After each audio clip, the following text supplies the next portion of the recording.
ವಕೀಲರಾದ ಅಮೃತೇಶ್ ಅವರು ಜಾಯಿನ್ ಆಗಿದ್ದಾರೆ. ಹಾಗೆ ಜೈನ ಮುನಿಗಳಾದ ಗುಣಧರ ನಂದಿ ಮಹಾರಾಜರು ಕೂಡ ಜಾಯಿನ್ ಆಗಿದ್ದಾರೆ. ಮಹಾರಾಜ್ರೆ, ಮೊದಲಿಗೆ ನಿಮ್ಮನ್ನ ಮಾತನಾಡಿಸಿ ಅಮೃತೇಶ್ ಸರ್ ಆಮೇಲೆ ನಿಮ್ಮ ಹತ್ರ ಮಾತನಾಡ್ತೇನೆ. ನಿಮ್ಮ ಸಹನೆ ನನ್ನ ಜೊತೆಯಲ್ಲಿರಲಿ. ಮಹಾರಾಜ್ರೆ, ಇವತ್ತು ವೀರೇಂದ್ರ ಹೆಗಡೆ ಅವರು ಕೂಡ ಪ್ರತಿಕ್ರಿಯೆಯನ್ನ ಕೊಟ್ಟರು. ಅಂದ್ರೆ ಒಂದು ಸಮಾರಂಭದಲ್ಲಿ ಹೇಳಿಕೆಯನ್ನ ಕೊಟ್ಟರು. ಅನೇಕರು, ಅದರಲ್ಲೂ ಜೈನ ಸಮುದಾಯದವರು ಪ್ರತಿಭಟನೆಯನ್ನ ನಡೆಸುವ ಹಂತಕ್ಕೆ ಹೋಗ್ಬಿಟ್ಟಿದ್ದಾರೆ. ಅವರ ಧಾರ್ಮಿಕ ಭಾವನೆಗಳಿಗೆ ಅಷ್ಟೊಂದು ಘಾಸಿಯಾಗಿದೆ, ಆದ್ರೆ ಯಾವ ಕಾರಣಕ್ಕೂ ಪ್ರತಿಭಟನೆ ಮಾಡಬೇಡಿ ಅಂತ ಹೇಳಿ. ಅಂದ್ರೆ ಇದನ್ನ ಕೇಳಿಸ್ಕೊಂಡವ್ರು ಯಾವ ರೀತಿ ಅರ್ಥೈಸ್ಕೊಳ್ಬೇಕು? ಇದು ಧರ್ಮಸ್ಥಳದ ವಿರುದ್ಧವಾಗಿ ನಿಂತಿರುವವರಿಗೆ ಎಚ್ಚರಿಕೆಯಾ, ಅಥವಾ ಯಾರು ಹೋರಾಟ ಮಾಡ್ತಿದ್ದೀವಿ ಅಂತ ಹೇಳ್ತಿದ್ದಾರೆ ಅವರಿಗೆ ಮನವಿಯಾ? ವೀರೇಂದ್ರ ಹೆಗಡೆ ಅವರ ಮಾತನ್ನ ನಾವು ಯಾವ ರೀತಿ ಅರ್ಥೈಸ್ಕೊಳ್ಬೇಕು ಅಂತ?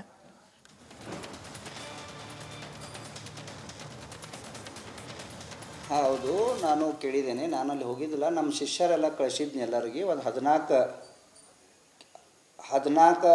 ಸನ್ಯಾಸಿಗಳು ಮಠಾಧೀಶಗಳು ಹೋಗಿದ್ರು. ಕೇಳ್ತಾ ಇದೆಯಮ್ಮ? ಹೌದು ಹೌದು, ಹೇಳಿ ಹೇಳಿ. ಮಠಾಧೀಶಗಳಲ್ಲಿ ಹೋಗಿದ್ರೆ, ಆ ಮಠಾಧೀಶರು ಹೋಗಿದ್ರೆ ಆ ಸಂದರ್ಭದಲ್ಲಿ ಮಾತನಾಡಿದ್ದಾರೆ, ಯಾರಾದರೂ ಶುದ್ಧ ನಮ್ಮ ಧರ್ಮದಲ್ಲಿ ಅಹಿಂಸಾ ಪರಮೋ ಧರ್ಮ ಅಂತ ಇದೆ. ಅಹಿಂಸಾ ಪರಮೋ ಧರ್ಮ ಅರ್ಥ ತನಗೆ ನೋವು ಆದರೆ ತೊಂದರೆ ಇಲ್ಲ, ಇನ್ನೊಬ್ರಿಗೆ ನೋವು ಆಗಬಾರ್ದ, ಇನ್ನೊಬ್ರಿಗೆ ಕಷ್ಟ ಆಗಬಾರ್ದ, ಇನ್ನೊಬ್ರಿಗೆ ಗೋರ್ಮೆಂಟ್ಗೆ ನಮ್ಮಿಂದ ಯಾವುದಾದ್ರೂ ಮುಜುಗೂರ ಆಗಬಾರ್ದ ಅಂಥೇಳಿ ಯಾವ ಪ್ರಕಾರ ನೀವು ಇದು ಮಾಡಬೇಡಿ, ತಾಳ್ಮೆಳೆ ಕಳ್ಕೋಬೇಡ್ರಿ ಅಂತ ಹೇಳ್ತಾ ಇದೆ. ಯಾಕಂದರೆ ತಾಳ್ಮೆಳೆ ಮಿತಿ ಮೀರ್ತಾ ಇದೆ. ಹಾಂ ನೋಡ್ರಿ, ತಾಳ್ಮೆಳೆ ಮಿತಿ ಮೀರ್ತಾ ಹೇಗಿದೆ ಅಂದರೆ, ಆರೋಪಿ ಇದು ಎಲ್ಲ ಬಂಟ ಬಯಲಾಗಿದೆ. ಒಂದು ಜಗತ್ತಿನಾಗ 40 ವರ್ಷ ಸನ್ಯಾಸಿ ಪಡ್ಕೊಂಡಾಯಿತು. ಸನ್ಯಾಸಿ ಅವಸ್ಥೆದಲ್ಲಿ ಇಡೀ ಕರ್ನಾಟಕದ ಇಡೀ ಪ್ರಪಂಚ ತಿರುಗಾಡಿನಿ. ಯಾವ ರಾಜ್ಯದಲ್ಲಿ ಇಷ್ಟು ಬೋಕೋಸ್ ಆರೋಪ ನಾ ಜಗತ್ತಿನಾಗ ನೋಡಿಲ್ಲ.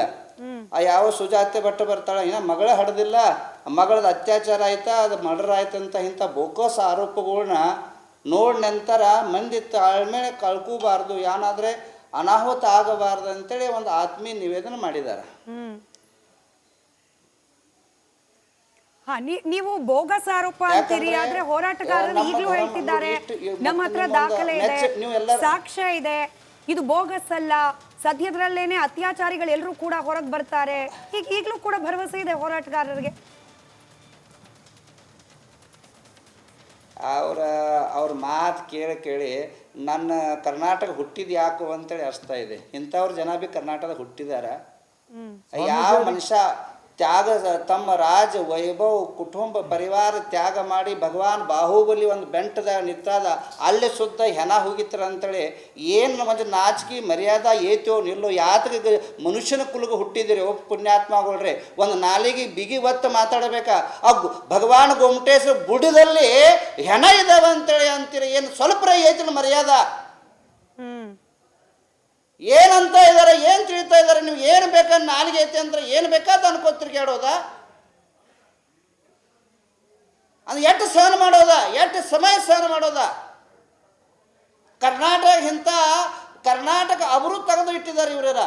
ಹರಿವತ್ತು ನೋಡ್ರಿ, ಅದು ಶ್ರಾವಣ ಮಾಸ ಪೂರ ಹಾಳು ಆಯ್ತಾ, ಇನ್ನು ಗಣಪತಿ ಉತ್ಸವ ಬಿ ಶುದ್ಧ ಸರಿಯಾಗಿ ಮಾಡ್ತಾಗಿತ್ತಲ್ಲ.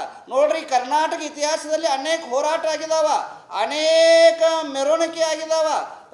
ಇದು ಧರ್ಮಸ್ಥಳ ಪರವಾಗಿ ಲಕ್ಷಾಂತರ ಗಟ್ಟಲೆ ಜನ ರೋಡ್ದಾಗ ಬಂದರೆ ಒಂದು ರೋಡ್ ಸ್ಟ್ರೈಕ್ ಮಾಡಿಲ್ಲ, ಒಂದು ಕಲ್ಲು ಒಗೆದಿಲ್ಲ. ಅದೇ ರೀತಿಯಲ್ಲಿ ಯಾವ ಪ್ರಕಾರ ದುರ್ಘಟನೆಗಳಾಗಿಲ್ಲ. ಐತಿಹಾಸಿಕ ವಸ್ತು ಇದ್ದಂಥ ತಮ್ಮ ಭಾವನೆಗಳು ಹೇಳ್ಕೊಕ್ಕದವು. ಮತ್ತು ಇದ್ದಂಥ ಎಷ್ಟು SIT ಏನು ರಚನೆ ಆಗಿದೆ, ಒಳ್ಳೆ ರೀತಿಯಲ್ಲಿ ಅವ್ರು ಕೆಲಸ ಮಾಡ್ತಾ ಇದ್ದಾರೋ, ಅವ್ರು ಮಾರಿ ಕೊಡ್ಲ. ಹೊರಗಡೆ ಡಮರಾಟ ಯಾಕೆ ಮಾಡ್ತದೆ? ಏನು ನಿಮ್ಮ ಸಮಸ್ಯೆ ಇದ್ದಾಗ ಹೋಗಿ SIT ಕಡೆ ಹೇಳ್ರಿ, ಅವ್ರ ತನಿಖೆ ಹೊರಗೆ ಬರಲ. ಅಲ್ಲಿ ಹೋರಾಟಗಾರರು ಮಾಡ್ತಿದ್ರೆ ಹೋರಾಟ ತಪ್ಪಾಗುತ್ತೆ, ಇವರು ಹೋರಾಟ ಮಾಡ್ತಿದ್ರೆ ತಪ್ಪಾಗಲ್ಲ.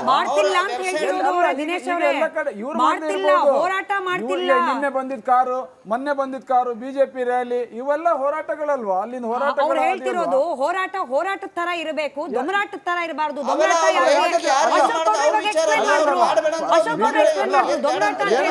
ಬಳಕೆ ಮಾಡುವಾಗಿಲ್ಲ, ಹೋರಾಟಗಾರರು ಯಾಕೆ ಅಂತಂದ್ರೆ ನೋಡಿ, ಹೋರಾಟ ಕೇವಲ ಹೋರಾಟವಾಗೇ ಇದ್ದಿದ್ರೆ ದಿನೇಶ್ ಅವರೇ ನಾನು ಪ್ರಶ್ನೆ ನಾನು ಮಾಡ್ತಿರ್ಲಿಲ್ಲ. ಹೋರಾಟಗಾರ ನೋಡಿ ಇದ್ದಾರೆ, ದಿನೇಶ್ ಅವ್ರು ಯಾರ್ದು ಕೇಳ್ಕೊಳ್ಳಿ. ಸ್ವಾಮೀಜಿ ಅವರೇ, ನೀವು ನಿಮ್ಮ ಈ ಮಾತಿಗೆ ನಾನು ಬದ್ಧನಿದ್ದೇನೆ. ನಿಮ್ಮ ಕಳಕಳಿಗೆ ನನಗೆ ಬಹಳ ಖುಷಿ ಆಗ್ತಿದೆ. ಆದ್ರೆ ಅಲ್ಲಿ ಸತ್ತಂತ ವೇದವಲ್ಲಿ ಇರ್ಬೋದು, ಪದ್ಮಲತಾ ಇರ್ಬೋದು, ನಾರಾಯಣ ಯಮುನ ಇರ್ಬೋದು, ಸೌಜನ್ಯ ಸತ್ತಾಗ ಇರ್ಬೋದು, ಯಾವಾಗ್ಲೂ ಕೂಡ ನೀವು ಮಾತಾಡ್ಲೇ ಇಲ್ಲ. ಈಗ ನಿಮ್ಮ ಭಾವನೆಗಳಿಗೆ ನೋವು ತಂದಾಗ ತುಂಬಾ ನೀವು ಮಾತಾಡ್ತೀರಿ. ಹಾಗಾದ್ರೆ ಅಲ್ಲಿ ಸತ್ತಿರುವಂತವರಿಗಾದ್ರೂ ನಾ ನ್ಯಾಯ ಕೊಡ್ಲಿಕ್ಕೆ ಮಾತಾಡಿದ್ದೇನೆ ಪ್ರತಿ ಸಮಯ ನೋಡ್ರಿ ನನ್ನ ಎಲ್ಲಿ ಎಲ್ಲಿ ಎಲ್ಲಿ ಈಗ ಸೌಜನ್ಯ ಹೋರಾಟ ಬಿಟ್ಟು ಬೇರೆ ಯಾವ ಹೋರಾಟದಲ್ಲೂ ಆಗಿಲ್ಲ. ಒಂದ ಮಾತ ಗಂಟಾ ಘೋಷಣೆ ಹೇಳ್ತಾ ಇದ್ದೇನೆ, ಕೇಳ್ರಿ ದಿನೇಶ್ ಅವ್ರ. ಎಲ್ಲರಿಗೂ ನ್ಯಾಯ ಸಿಗ್ಬೇಕು. ನಾವು ಅವರಿಗಾಗಿರೋ ದಿನೇಶ್ ಅವ್ರ ಮಾತು ಕೇಳ್ರಿ, ನನ್ನ ಆಮೇಲೆ ನೀವ್ ಮಾತಾಡಪ್ಪ. ಹೇಳಿ ಹೇಳಿ. ಓ ನೋಡಿ ಹೇಳ್ತಾ ಕೇಳ್ರಿ, ನಾ ಏನ್ ಹೇಳ್ತಾ ಕೇಳ್ರಪ್ಪ. ಅಜ್ಜರ ಕರ್ತ ವೀರೇಂದ್ರ ಹೆಗಡೆ ನಿಮ್ಮ ಯಾವುದು ಸೌಜನ್ಯ ಆಗಲಿ ಯಾವುದು ಹೋರಾಟದಾಗ ಅವ್ರು ಯಾವುದು ತಪ್ಪು ಕಾಣಿಸ್ತಾ ಅವ್ರಿಗೆ ಫಾಶಿ ಕೊಡ್ರಿ, ನಮಗೇನೋ ತೊಂದರೆ ಇಲ್ಲ. ಬರೀ ಇನ್ನ ಯಾವುದು ಆರೋಪ ಸಿದ್ಧ ಆದಾಗ ನೀವು ಆರೋಪಿ ಅಂತ ನೀವು ಸಿದ್ಧ ಮಾಡ್ತಾ ಇದ್ದೀರಲ್ಲ, ಹೊಲಸು ಹೊಲಸು ಹೊಲಸು ಮಾತಾಡ್ತಿದ್ದೀರಲ್ಲ, ಅದ್ರ ಬಗ್ಗೆ ನಮ್ಗೆ ಇದ್ದಂಥ ಬೇಜಾರಿದೆ. ಅದನ್ನೇ ನಾನು ಮಹಾರಾಜ್ರೆ, ನಾನು ಅದನ್ನೇ ಹೇಳಿದ್ದು. ದಿನೇಶ್ ಅವರೇ, ಹೋರಾಟ ಮಾಡಬಾರ್ದು ಅಂತ ಹೇಳಿ ಯಾರು ಹೇಳೋದಿಲ್ಲ. ಅಮೃತೇಶ್ ಅವರು ಒಪ್ತಾರೆ, ಅವ್ರು ವಕೀಲರಿದ್ದಾರೆ. ಈ ನೆಲದಲ್ಲಿ ಎಂತೆಂಥ ಹೋರಾಟಗಳನ್ನ ನಾವು ಗಮನಿಸಿದೀವಪ್ಪ. ಆದ್ರೆ ಹೋರಾಟ ತರ ಇರಬೇಕು ಅಮೃತೇಶ್ ಸರ್. ಈ ಕಡೆ ಹೋರಾಟ ಮಾಡೋದು, ಆ ಕಡೆಯಲ್ಲಿ ಯೂಟ್ಯೂಬ್ಗಳಿಗೆ ಮಾಹಿತಿಯನ್ನ ಕೊಡೋದು, ಅದು ತಪ್ಪೋ ಸರಿನೋ ಪರಾಮರ್ಶೆಯೂ ಇಲ್ಲ, ಬಾಯಿಗೆ ಬಂದಂಗೆ ಮಾತನಾಡೋದು, ಇದು ಹೋರಾಟದ ಹೆಸರಲ್ಲಿ ತೇಜೋವಧೆ ಆಗ್ತಿದೆ. ಅದ್ರ ಬಗ್ಗೆ ಆಕ್ಷೇಪ ಅಮೃತೇಶ್ ಸರ್. ಇದು ಹೋರಾಟದ ಹೆಸರಿನಲ್ಲಿ ತೇಜೋವಧೆ ಅಂತ ಹೇಳೋದಲ್ಲ. ಇದರಲ್ಲಿ ಹಿಂದೆ ಒಂದು ದೊಡ್ಡ ಹುನ್ನಾರಿದೆ ಅಂತ ಎಲ್ಲರೂ ಹೇಳ್ತಾ ಇದ್ದಾರೆ. ಒಂದು ಯೂಟ್ಯೂಬರ್ಸು ಅವ್ರಿಗೆ ಯಾವುದೂ ದಿಕ್ಕು ದೆಸೆ ಏನಿಲ್ಲ. ಈಗ ನಿಮ್ಮ ಮಾಧ್ಯಮದಲ್ಲಾದರೆ ಒಂದಷ್ಟು ಸೆನ್ಸಾರ್ ಇದೆ, ಕೇಬಲ್ ಟಿ ವಿ ರೆಗ್ಯುಲೇಷನ್ಸ್ಗಳಿದೆ, ಫಿಲಮ್ ಆದರೆ ಸೆನ್ಸಾರ್ ಬೋರ್ಡ್ ಇದೆ. ಈ ಯೂಟ್ಯೂಬರ್ಗೇನಿದೆ? ಅವ್ರು ಏನು ಹೇಳ್ತಾರೆ ಅದೇ ವೇದವಾಕ್ಯ, ನೇರವಾಗಿ ಬರ್ತಾರೆ. ಅದನ್ನು ಇವ್ರು ಹೇಳಿದಾಗೇ ತೇಜೋವಧೆ ಮಾಡೋಕ್ಕೆ ಏನೇನು ಮಾಡಬೇಕು ಎಲ್ಲನೂ ಮಾಡಿಬಿಡ್ತಾರೆ. ಅವರು 1-2 ಜನ ಯೂಟ್ಯೂಬರ್ಗಳು ಕಾನೂನಿನ ಕಟ್ಟೊಳಗಡೆ ಸಿಕ್ಕಾಕೊಂಡು ನರಳಿದಾಗ ಉಳಿದ ಯೂಟ್ಯೂಬರ್ಗಳಿಗೆ ಗೊತ್ತಾಗುತ್ತೆ. ಇದು ಇವತ್ತು ಯೂಟ್ಯೂಬರ್ಗಳಿಗೆ ಯಾವ ಲೈಸೆನ್ಸು ಇಲ್ಲ. ಒಂದು ಹೈ ಹ್ಯಾಂಡೆಡ್ ಫೋನ್ ಇಟ್ಕೊಂಡು ಸಣ್ಣದಾಗಿ ಮನೆ ಒಳಗಡೆ ಒಂದು ಸ್ಟುಡಿಯೋ ಮಾಡ್ಕೊಂಡು ಕಟ್ ಆ್ಯಂಡ್ ಪೇಸ್ಟ್ ಮಾಡ್ತಾ ಹೋಗೋವಂಥದ್ದು ಬಹಳ ಸುಲಭ. ಆಮೇಲೆ ಇವ್ರುಗಳಿಗೆಲ್ಲ ಸಾಮಾಜಿಕ ಒಂದು ಜವಾಬ್ದಾರಿ ಇಲ್ಲ. ಫಸ್ಟ್ ಹೇಳಬೇಕು ಅಂದರೆ ಇವಾಗ ಸಾಮಾಜಿಕವಾದ ಜವಾಬ್ದಾರಿ ಇಲ್ಲ. ನಾನು ಒಂದು ಯೂಟ್ಯೂಬ್ ಮಾಡಿ ಬಿಟ್ಟರೆ ಸಮಾಜದಲ್ಲಿ ಯಾವ ಥರದ ಕೆಡುಕು ಸ್ಟಾರ್ಟ್ ಆಗುತ್ತೆ, ಯಾವ್ಯಾವ ಕಮ್ಯುನಿಟಿ ಬಗ್ಗೆ ಒಂದು ಅಪನಂಬಿಕೆ ಹುಟ್ಟುತ್ತೆ. ನಾನು ಇದೇ ಸಮಾಜದಲ್ಲಿ ಇರೋನು, ನಾಳೆ ಇದಕ್ಕೆ ಕೌಂಟ್ರಾಗಿ ಇನ್ನೊಬ್ಬ ಯೂಟ್ಯೂಬರ್ನ ರೆಡಿ ಮಾಡಿ ನನ್ನ ಮನೆಯ ಬಗ್ಗೆ, ನನ್ನ ಹಿಂದಿನ ಫ್ಯಾಮಿಲಿಯ ಬಗ್ಗೆ, ನನ್ನ ದೈವದ ಬಗ್ಗೆ ಮಾಡಿದಾಗ ನನಗೆ ಎಷ್ಟು ತೊಂದರೆ ಆಗುತ್ತೆ ಅಂತ ಹೇಳೋದು ಆ ಯೂಟ್ಯೂಬರ್ಗಳು ಅರ್ಥ ಮಾಡ್ಕೋಬೇಕು. ಇವತ್ತು ಕರ್ನಾಟಕದ ಎಲ್ಲ ಯೂಟ್ಯೂಬರ್ಗಳಿದ್ದಾರೆ. ಯೂಟ್ಯೂಬರಲ್ಲೂ ಸಹ ಒಂದು ರೋಡ್ ಸೈಡಲ್ಲಿ ಇಲ್ಲಿ ತಿಂಡಿ ಚೆನ್ನಾಗಿದೆ ಅಂತ ಹೇಳ್ತಾರೆ, ಇಲ್ಲಿ ಬಟ್ಟೆ ಬರೆಗಳು ಚೆನ್ನಾಗಿದೆ ಅಂತ ಹೇಳ್ತಾರೆ, ಇಲ್ಲಿ ಕಲಾಕೃತಿಗಳು ಚೆನ್ನಾಗಿದೆ ಅಂತಾರೆ. ಇವೆಲ್ಲವೂ ಸಜ್ಮೆಂಟ್ಗಳನ್ನ ಒಪ್ಕೊಳ್ಳೋಣ. ಆದರೆ ಇದೆಯಲ್ಲ ಬೋಗಸ್ಸು ಸುದ್ದಿ ಹರಡುವಂಥದ್ದು, ಸಾಮಾಜಿಕ ಜಾಲತಾಣದಲ್ಲಿ ಸಮಾಜದ ಸ್ವಾಸ್ಥ್ಯವನ್ನು ಕಡಿಸುವಂಥ ಯೂಟ್ಯೂಬರ್ಗಳಿಗೆ ಭಾಳ ಕಡಿಮೆ ಮಟ್ಟದಲ್ಲಿ ಹೇಳಬೇಕು ಅಂದರೆ ದೇ ಆರ್ ಒಂದು ರೀತಿಯಲ್ಲಿ ಇನ್ನೊಬ್ಬರ ಹಣಕಾಸಿನ ವ್ಯವಹಾರದ ಮೇಲೆ ಅವರು ನಡೆಸ್ತಾ ಇರುವಂಥದ್ದು. ಅಂದರೆ ಅವರಿಗೆ ಫಂಡಿಂಗ್ ಆಗ್ತಾ ಇದೆ, ಅವ್ರಿಗೆ ಬೇರೆ ಬೇರೆ ಕಡೆಯಿಂದ ಬರ್ತದೆ. ಈಗ ಹೇಳಿದರು, ನಾನು ಅದಕ್ಕೆ ಒಂದು ಯೋಚನೆ ಮಾಡಿದೆ, ಒಂದು ರೀತಿಯಲ್ಲಿ ಆಗೋದೆಲ್ಲ ಒಳ್ಳೆಯದಕ್ಕೆ ಅಂತ ಅನ್ನಿಸ್ತದೆ. ಹೆಚ್ಚಿನ ಮಟ್ಟಿಗೆ ತಾವು ನೋಡಿದ್ದೀರಿ ಸಿಟಿಯಲ್ಲಿ ಗೇಟ್ಗಳ ಮೇಲೆಲ್ಲ ಲೈಟ್ ಕಂಬದ ಮೇಲೆಲ್ಲ ರಿವರ್ಸ್ ಡಯಾಬಿಟೀಸ್ ಅಂತ ಹಾಕ್ತಾ ಇರ್ತಾರೆ. ಇವತ್ತು ನಮ್ಮ ಧರ್ಮಸ್ಥಳದ ಬಗ್ಗೆ ಇವರು ಇಷ್ಟೆಲ್ಲ ರಾದ್ದ ಅಂತ ಮಾಡಿದರು. ಒಂದಷ್ಟು ದಿನ, ಒಂದು ತಿಂಗಳು ಸ್ವಲ್ಪ ಚೆನ್ನಾಗಿ ಕಡಿಮೆ ಆಗಿದ್ರು. ಇವಾಗೆಲ್ಲ ಹೊರಗೆ ಬಂತಲ್ಲ, 15 ಗುಂಡಿನ 14 ಗುಂಡಿ ತೆಗೆದಾದ್ಮೇಲೆ ಇವರು 12-15 ಜನ ಪೋಷಕ ನಟರುಗಳಿದ್ದರು, ಅವ್ರದ್ದೆಲ್ಲ ಮುಗೀತು. ನೆಕ್ಸ್ಟು ಧರ್ಮಸ್ಥಳಕ್ಕೆ ಜನ ಹೋಗ್ಲಿಕ್ಕೆ ಶುರು ಮಾಡ್ತಾರೆ. ಆಮೇಲೆ ಅದರ ಖ್ಯಾತಿ ಇವ್ರು ಹೇಳಿದರು ಅಲ್ಜಿರಾ ಅಲ್ಲಿ ಇಲ್ಲಿ ಎಲ್ಲ ಬಂತು ಅಂತ. ಏನೋ ಧರ್ಮಸ್ಥಳದ ಖ್ಯಾತಿ ಬರೀ ಇಂಡಿಯಾಕ್ಕಿದ್ರಿ, ಇವತ್ತು ಅಮೇರಿಕಾ ಎಲ್ಲ ಕಡೆನೂ ಹೋಯಿತು. ನಮಗೂ ಒಂಥರ ಒಳ್ಳೇದಾಯಿತು, ಆಗಿದ್ದೆಲ್ಲ ಒಳ್ಳೇದಕ್ಕೆ. ಆದರೆ ಧರ್ಮಸ್ಥಳದ ಆ ಹೆಸರು ಇದೆಯಲ್ಲ, ಆ ಹೆಸರಿಗೆ ಒಂದು ಕಳಂಕ ತರಕ್ಕೆ ಹೊರಟ್ರಲ್ಲ. ಒಂದು ನಾನೇ ಸ್ವತಃ ನೋಡಿದ್ದೀನಿ. ತಿಮ್ಮರೋಡಿಯವರು ಏನಂತ ಹೇಳ್ತಾರೆ, ಕಟ್ ಆ್ಯಂಡ್ ಪೇಸ್ಟು ಅಂತಾರೆ ಅವರು ಮಾತಾಡಿದ ತಕ್ಷಣ ಕಟ್ ಆ್ಯಂಡ್ ಪೇಸ್ಟ್ ಅಂತ. ಧರ್ಮಸ್ಥಳಕ್ಕೆ ನಾವು ಬುಲ್ಡೋಜರ್ನ ನುಗ್ಗಿಸ್ತೀವಿ ಅಂತ ಹೇಳಿದ್ದು ಸ್ವತಃ ನಾನು ನೋಡಿದ್ದೆ. ನೀವು ಬೇಕಾದ್ರೆ ಅದನ್ನ ಪ್ಲೇ ಮಾಡಿ ತೋರಿಸಿ. ಪ್ಲೇ ಮಾಡ್ತೀವಿ. ಸ್ವಲ್ಪ ಸುಮ್ಮನೆ ಇರಬೇಕು, ಸ್ವಲ್ಪ ಸುಮ್ಮನೆ ಇರಬೇಕು. ದಿನೇಶ್ ಅವರೇ, ನಾವು ನಿಮ್ಮನ್ನು ನೋಡಿದ್ವಿ.